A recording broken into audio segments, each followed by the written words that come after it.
Hi అండి. ఈవేళ మా ప్రయాణం ఎక్కడికా అనుకుంటున్నారా? నిడదవోలు వెళ్తున్నామండి. అందులోనూ ఆషాఢ మాసం కదా. ఆషాఢ మాసంలో అమ్మవారి దర్శనం చేసుకుంటూ ఉండాలి. అందులోనూ గ్రామదేవత దర్శనాలు అయితే మాత్రం తెలియంది ఏముందండి. ఆషాఢ మాసం అమ్మవారు చాలా పవర్ఫుల్. అన్ని ఊర్లోనూ చూస్తాను నేను. ఎక్కడ శాకాంబరి ఉత్సవాలు, విజయవాడ దుర్గ దగ్గర నుంచి శాకాంబరి ఉత్సవాలు చేస్తూనే ఉంటారు. ఈ విధంగా అయితే మాత్రం మేము బయలుదేరి వెళ్తున్న దారిలో మొత్తం మా కొవ్వూరు బ్రిడ్జి వెళ్తే కానీ మేము నిడదవోలు వెళ్ళే దారి అదే కదండి. చిన్న నాకు ఈ సిచ్యువేషన్ పక్క నుంచి మనం ట్రైన్ జర్నీ చేస్తున్నప్పుడు పక్క నుంచి బస్సులో వెళ్ళే వాళ్ళందరినీ చూస్తూ ఉంటాను. ఇప్పుడు మేము ట్రైన్లో ఉన్న వాళ్ళందరినీ చూస్తున్నాం అనమాట. ఆ విధంగా జర్నీ అయితే మాత్రం సాగింది. మాకు పుష్కర పనులు అయితే మాత్రం ప్రారంభం అయిపోయాయండోయ్. వెళ్ళే దారి అంతా కూడా సేండీస్ అయితే మాత్రం అలా దిగి నుంచుని ఫోటో తీయించుకుంటే బాగుండేమో, వీడియో తీసుకుంటే బాగుంటుందేమో అనిపిస్తుంది. కానీ తెలియందే ఉందండి. ఎవరైనా డ్రైవింగ్ చేసిన వాళ్ళు అయితే మాత్రం అస్సలు వాళ్ళకి చిరాగ్గా ఉంటుంది, ఆపమన్నా చేయమన్నా సరే. కానీ మధ్య మధ్యలో అప్పుడప్పుడు నాకు ఇలా తీసుకోవాలనిపిస్తూ ఉంటుంది. ఈ విజయేశ్వరపురం బ్రిడ్జి అయితే మాత్రం వెళ్ళి అక్కడ అట్నుంచి అలా వెళ్ళామండి. టిఫిన్ అయితే మాత్రం తినాలండి. ఎప్పుడు ఎక్కడికి పల్లెటూరు వెళ్తున్నా సరే డెఫినెట్గా అయితే మాత్రం నేను టిఫిన్కి ఆగుతాను. ఎందుకంటే టేస్ట్ చాలా చాలా బాగుంటుంది. మనం ఈ హోటల్స్లోనూ రెస్టారెంట్లోనూ తినే వాటికన్నా కూడా ఆపోజిట్గా ఉంటుంది ఇక్కడ టిఫిన్ అయితే మాత్రం. మేమైతే మాత్రం టిఫిను మా ఆయన గారు నేను లడసాక లాగించేస్తున్నాం. ఇడ్లీ అయితే మాత్రం ఫస్ట్ తీసేసుకున్నామండి. స్పీడ్గా తీసేసుకున్నాం. ఇడ్లీ అయితే మాత్రం అద్భుతంగా ఉందండి. 3 రకాల చట్నీలు, 4 రకాల కారపొడం చట్నీ, అన్ని రకాల 4 రకాలు వేశాడు. నెక్స్ట్ దోశ అయితే మాత్రం ఆర్డర్ చేసుకున్నాను. దోశ అయ్యే లోపల మేము ఇడ్లీ అయితే మాత్రం శుభ్రంగా తినేసాం. నెక్స్ట్ ఇక్కడ అమ్మవారి గుడి అయితే మాత్రం నిడదవోలు కాకుండా గుబ్బాలమ్మ అమ్మవారి గుడి అయితే మాత్రం దర్శనం చేసుకున్నామండి అమ్మవారిని. వీడియో అయితే మాత్రం లోపల తీయకూడదు అన్నారు. అది సహజమే కదండి. అయితే అమ్మవారి దర్శనం చేసుకున్నాను. అమ్మవారి దర్శనం చేసుకున్న లోపల ఒక పెద్ద వేప చెట్టు ఉంది. ఆ వేప చెట్టు లోపల నుంచే గుడి అయితే మాత్రం పైన కట్టారండి. ఇక్కడ అమ్మవారు కదండి, వేప చెట్టు మీద అమ్మవారి విగ్రహం ఫోటో కూడా బాగా వేశారు. మా ఆయన గారు పట్టుకొని దండం పెట్టేసుకుంటున్నారు. కొంచెం మా ఆయన గారికి ఆదివారం అది ఇలాంటి గుళ్ళకు వెళ్ళాలంటే చాలా ఇంట్రెస్ట్ ఎక్కువ. అయితే ఈ విధంగా దండం పెట్టుకున్న తర్వాత మేము బయటకు వచ్చేసాము. అమ్మ శాకంబరి ఉత్సవాలు ఉన్న అన్నదానం అవి ఉంది, రండమ్మ అని చెప్తున్నారు ఆయన. ఇలా వీక్లీ ఎప్పుడో వెళ్తాం కదా, తెలియదు మాకు. ఫస్ట్ టైం వెళ్ళడం అనుకున్నాను. నేను అమ్మవారిని చూడడం ఇది ఫస్ట్ టైం అండి. అయితే నెక్స్ట్ చుట్టూ లొకేషన్ అయినా సేనరీస్ అయినా చూస్తుంటే నాకు కేరళలో ఉన్నామేమో మనం అని అనిపించేటట్టుగా ఉందండి. నిజంగాను ఇలాగే కదా ఉంటుంది కేరళ అయితే మాత్రం. నాకు నేను మొదటిసారిగా తీసుకున్న సెల్ఫీ అండ్ వీడియో ఇది. నేను ఎప్పుడు మ్యాక్సిమం కనపడను, కానీ ఈవేళ అయితే మాత్రం ఎందుకో నాకే సెల్ఫీ తీసుకోలేదు. ఇక మీదట ఇంకా నేర్చుకోవాలి సెల్ఫీ తీసుకోవడం. మన పిల్లలు ఉన్నారే, ఎప్పుడు నేర్చుకుంటావు ఉంటారు. అది వాళ్ళు మనం అడిగారని అనుకుంటాము, కాకపోతే కాదు. సెల్ఫీ అయితే మాత్రం తీసుకుని ఈ విధంగా వీడియో అయితే మాత్రం నిడదవోలు అయితే మాత్రం వెళ్ళామండి. అక్కడి నుంచి గుప్పాలమ్మ గుడి దగ్గర నుంచి అయితే మాత్రం 5 కిలోమీటర్లు. నెక్స్ట్ ఏంటంటే ఇక్కడ కొబ్బరికాయ అయితే మాత్రం చూసారు కదా ఎంతమంది ఉన్నారో. ఫ్లౌడ్ ఎక్కువగా ఉంది. ఆదివారం కదా, సండే పూట మేము వెళ్ళాం. అమ్మవారి దర్శనం అయితే మాత్రం చేసుకున్నాము. చాలా చాలా బాగుంది.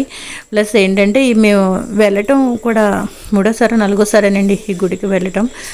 అమ్మవారిది అయితే మాత్రం లోపల వీడియో అలాగా తీయనివ్వరు కదా. అయితే ఇక్కడ ఇంతమంది జనాలు ఉన్నారు ఏంటి అని అంటుంటే ఏముంది, అక్కడ అమ్మవారికి మొక్కుబళ్ళు అంటే మనం దండం పెట్టుకుంటాం కదా మేము అమ్మవారిని. తల్లి మా పనులు అయిపోతే వ్యాను, కొత్త కార్లు అలాంటివి ఏమైనా కొనుక్కున్నా సరే వాహనం పూజలు అవి కూడా అమ్మవారికే చేయించుకుంటూ ఉంటారు. కోళ్ళు బలి ఇవ్వడం, ఫ్యామిలీలు అందరూ ఈ విధంగా వచ్చారండి. అయితే మాకు ఇదంతా కొంచెం కొత్త, తెలీదు. అంటే కొత్త అంటే ఇలా అక్కడే అన్నం వండుకుని అక్కడే అమ్మవారికి అయితే మాత్రం మేకనది బలిచి అలా చేసుకుంటారట. అయితే తెలియదులేండి. అయితే లోపలికి వెళ్ళిపోయాం. టికెట్ అయితే మాత్రం 20 రూపీస్. కాకపోతే ఫ్రీ దర్శనం కూడా చాలా ఖాళీగా ఉందండి. మాకు తెలియక 20 రూపీస్ దర్శనం అయితే మాత్రం తీసుకున్నాము. 20 రూపీస్ దర్శనంలో వెళ్ళా అమ్మవారిని ఇంకా దగ్గర నుంచి చూడొచ్చు అనమాట. ఇప్పుడు మన ఇంట్లో ఎలా మాట్లాడుకుంటాం మనం మొహం అలా పెట్టి మాట్లాడుకుని అంత దగ్గర నుంచి అయితే మాత్రం దర్శనం అయితే మాత్రం చాలా బాగా జరిగిందండి. ఇది అంటే నేను చుట్టూ ఇంకా లోపల ఎలాగా తీనివ్వరు కదా, చుట్టూ గుడి మొత్తం ప్రాంగణం ఎంతమంది వచ్చారో ఏంటో మొత్తం అంతా మీకు ఈవేళ నాకు చూపించాలనిపించింది నా వీడియోలో అయితే మాత్రం. మధ్యలో నేను సెల్ఫీ తీసుకోవడం ఉంటుంది, ప్లస్ ఇలా వీడియోలో అంతమంది ఆదివారం పూట ఎంతమంది అమ్మవారి గుడికి వస్తున్నారో ఆ వీడియో మొత్తం అంతా మాకు చూపించాలనిపించి ఈ విధంగా అయితే మాత్రం మీకు వీడియో తీశాను. ప్లస్ అమ్మవారికి ముడుపులు అవి కట్టుకుంటూ ఉంటారు, దేవుడికి తాళ్ళు అవన్నీ అమ్మవారికి పెడుతూ ఉంటారు కదా, ఆ విధంగా కూడా పక్కన అమ్ముతున్నారు. మనం ఏమైనా ముడుపులు అవి కట్టాలనుకున్న దేవుడికి ఈ విధంగా కట్టచ్చు అనమాట. నెక్స్ట్ ఏంటంటే ఇక్కడ అమ్మవారి దగ్గర కళ్యాణం అవి అదే ఏమైనా మొక్కుకున్న వాళ్ళు అయితే మాత్రం ఇక్కడికి వచ్చి చేసుకుంటూ ఉంటారటండి. అది మేము ఎప్పుడు చూడలేదు, సంథింగ్ వాళ్ళు చెప్తున్నారు అంటే అంతవరకే అనుకున్నాను. ఇంకోటి ఏంటంటే అమ్మవారికి పెట్టిన చీరలు, జాకెట్లు, బట్టలు ఇవన్నీ కూడా వీళ్ళు ఎప్పటికప్పుడు వాళ్ళు అక్కడ అమ్మేస్తారట. ఇంకోటి అమ్మవారికి పెట్టిన చీరలు, అమ్మవారికి కట్టిన చీరలు అయితే మాత్రం పెళ్లి కూతురికి వాళ్ళకి కడతారటండి. ఎందుకంటే మంచిది, అమ్మ చల్లగా చూస్తుంది అని చెప్తున్నారు వాళ్ళు. పెళ్లి కూతురు చేసిన అమ్మాయిలు అయితే కొనుక్కుంటున్నారు. అంటే చీర వాల్యూ అంత ఉన్నా లేకపోయినా సరే కట్టిన చీర, అమ్మవారి ఒంటి మించి వచ్చిన చీర కదండి, అందుకని ఆ విధంగా కూడా వాళ్ళు కొనుక్కొని వెళ్తున్నారు. చీరలు అయితే మాత్రం నాకు ప్రశాంతంగా ఉంది. అమ్మవారి గుడి అది చూస్తే మాత్రం మనం ఎక్కడో కేరళలో మెడ్రాస్ సైడ్ గుళ్ళే అనుకుంటాం, ఇక్కడ గుడి కూడా చాలా అందంగా ఉంది. ఈ కృష్ణుడు ఇంకా అందంగా ఉన్నాడు.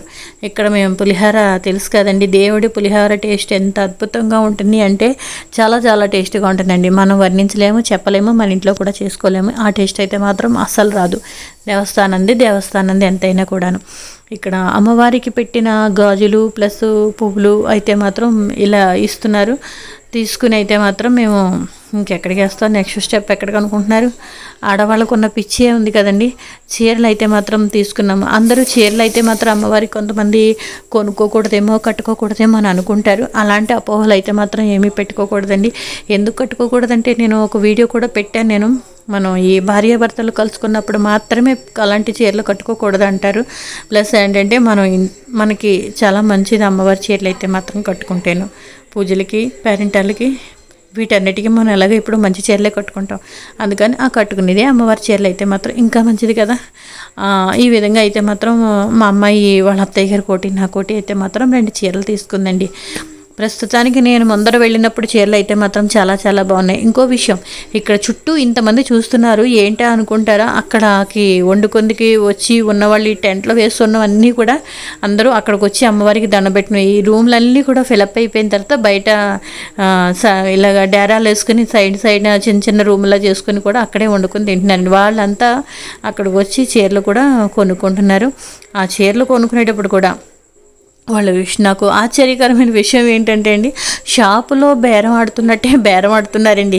అలాగా వద్దమ్మా, ఆరకండమ్మా అని అంటున్నారు వాళ్ళు. అయినా సరే వీళ్ళు మానటం లేదు, ఇంకా మంచి చీరలు తీసుకురండి అని చెప్పేసి అని అంటున్నారు. నాకు కొంచెం నవ్వొచ్చిందనమాట ఆ విషయానికి. ఎక్కడికి వచ్చినా సరే ఆడవాళ్ళకు ఉన్న పిచ్చి అదే కదండి, ఇంకా కావాలి, ఇంకా ఎక్స్పెక్ట్ చేస్తూ ఉంటారు. ఈ విధంగా అయితే మాత్రం మేము ఎంత ఫ్లోడ్ ఉందంటే అంత ఫ్లోడ్ అయితే మాత్రం ఉందండి.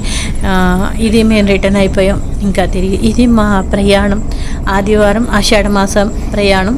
అమ్మవారిని నిడదోవలు అయితే మాత్రం వెళ్ళాం. గుబ్బాలమ్మ గుడి దర్శనం అయితే మాత్రం చేసుకున్నాం. 2 అమ్మవారి దేవతలు, గ్రామ దేవతలు అయితే మాత్రం దర్శనాలు అయితే మాత్రం అయ్యిందండి. ఫుల్ వీడియో లైక్ చేయండి, షేర్ చేయండి, సబ్స్క్రైబ్ చేయండి.